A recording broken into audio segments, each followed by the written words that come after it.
हमें आज कंकण का अधिकारी कविता में पहला पंच को सीखेंगे। एक मनुष्य संचित करता है अर्ध पाप के बल से और भोगता उससे दूसरा भाग्यवाद के चल से। एक मनुष्य संचित करता है अर्ध पाप के बल से और भोगता उससे दूसरा भाग्यवाद के चल से। दूसरा पंच, नर समाज का बाकी एक है, नर समाज का बाकी एक है, वह श्रम वह भुजबल है, जिसके सम्मुख झुकी हुई पृथ्वी विनीत नबतल है। नर समाज का बाकी एक है, वह श्रम वह भुजबल है, जिसके सम्मुख झुकी हुई पृथ्वी विनीत नबतल है। एक मनुष्य संचित करता है अर्ध पाप के बल से और भोगता उससे दूसरा भाग्यवाद के चल से। नर समाज का भाग्य एक है, वह श्रम वह भुजबल है, जिसके सम्मुख झुकी हुई पृथ्वी विनीत नबतल है।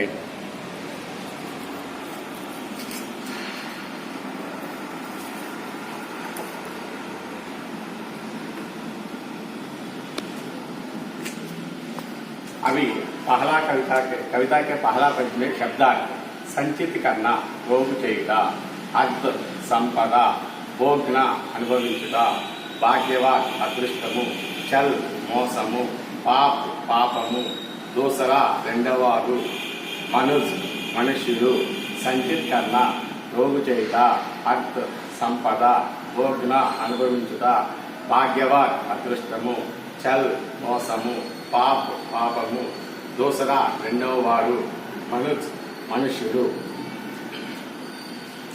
अभी हम पहले पंच के भावार्थ पढ़ेंगे। पहला पंच, एक मनुष्य संचित करता है। एक मनुष्य అంటే एक आदमी संचित करता है అంటే प्रोग చేస్తాడు, जमा करता है। क्या कर जमा करता है? अर्ध पाप के बल से, पाप के बल से అంటే పాపం యొక్క శక్తితో, अर्थ అంటే సంపద డబ్బుని, और भोगता उससे दूसरा మొదటివాడు పాప బలంతో డబ్బులు సంపాదిస్తే ఉసే దూసరా దానిని రెండవ వాడు భోగతా అనుభవిస్తాడు। ఎలా? భాగ్యవాదికే చల్సే, అదృష్టం అనేటువంటి మోసంతో ఈ యొక్క రెండవ వాడు దిగి సంపాదిస్తాడు। మొదటివాడేమో తన శక్తి పాపము చేసి దాని ధనాన్ని సంపాదిస్తే రెండవ వాడు దాన్ని నా అదృష్టం అనేటువంటి ఒక మోసాన్ని అడ్డం పెట్టుకొని చక్కగా దాన్ని అనుభవిస్తాడు మోసంతో। ఇది ఈ పద్యం తెలుగు సారాంశం। हिंदीలో చూడండి। एक मनुष्य संचित करता है, संसार में एक मानव पाप और शक्ति के आधार पर धन जमा करता है।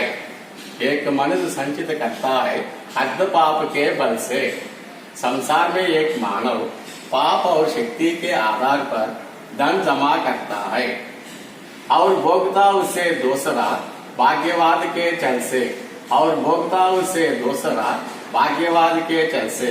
दूसरा उस धन को भाग्य के नाम से भोगता है। यही संसार की रीति है। पहला आदमी पाप के बल से धन संपन्न करता है, जमा करता है। दूसरा आदमी उसे भाग्यवाद के चल से लूट लेता है। यही संसार है। भावार्थ और एक बार, संसार में एक मानव पाप और शक्ति के आधार पर धन जमा करता है। ప్రపంచంలో ఒక మనిషి తన పాపము శక్తి యొక్క ఆధారంగా ధనాన్ని సంపాదిస్తాడు।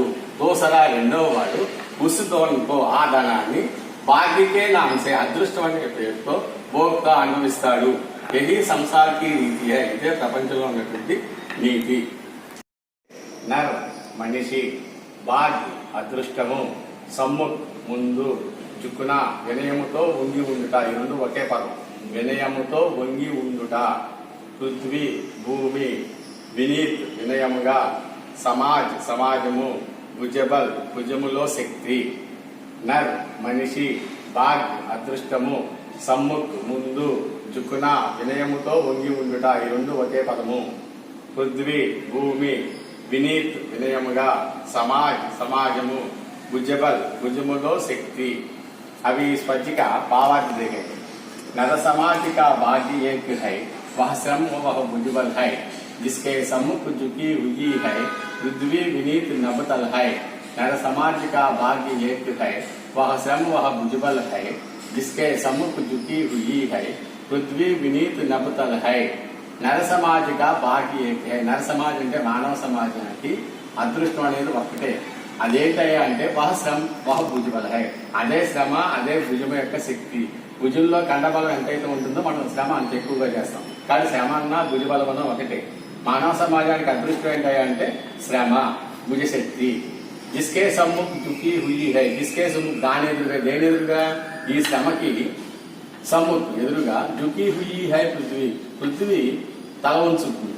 వినీత్ నపతల్ హై, నబ్బంటే ఆకాశం, ఆకాశం వినయంతో ఉండి ఉంటుంది. నర సమాధిగా భాగ్య ఏకి హై శ్రమ హై భుజబల్. మానవ సమాజానికి అదృష్టం అనేది శ్రమ. ఈ శ్రమ ముందు జిస్కే సమ్ముఖ్ అంటే దాని ముందు అంటే శ్రమ ముందు సమ్ముఖ్ జుకీ హుయి హై, జుకీ హుయి అంటే తల వంచుతుంది. ఏంటిది? భూమాత. వినీత్ అంటే వినయంతో ఉండి ఉండటం. ఏది? నబ్, ఆకాశం వినయంతో ఉండి ఉంటుంది. ఇప్పుడు ఇందులో చూద్దాం. భావన్ శ్రమ और భుజబల్ ही మానవ సమాజ్ का एकमात्र आधार है. శ్రమ భుజబలమే మానవ సమాజానికి ఒక రకమైనటువంటి ఆధారము. और భాగ్య है, అదృష్టం కూడా. శ్రమకే సామ్య, శ్రమ ముందు పృథ్వీ జుక్తి హై, భూమాత ఉండి ఉంటుంది. ఆస్మాన్ వినీత్ హో జాతా హై, ఆకాశం తల వంచుకుని నిలబడుతుంది. శ్రమ అసంభవకే సంభవకో బనా సక్తా హై, శ్రమ అనేది అసంభవమైన పనిని సంభవం చేస్తుంది. శ్రమ అనేది అసంభవమైన పనిని సంభవం చేస్తుంది, అంటే కష్టమైన పనిని కూడా తేలిక చేస్తుంది. ఏంటిది? శ్రమ.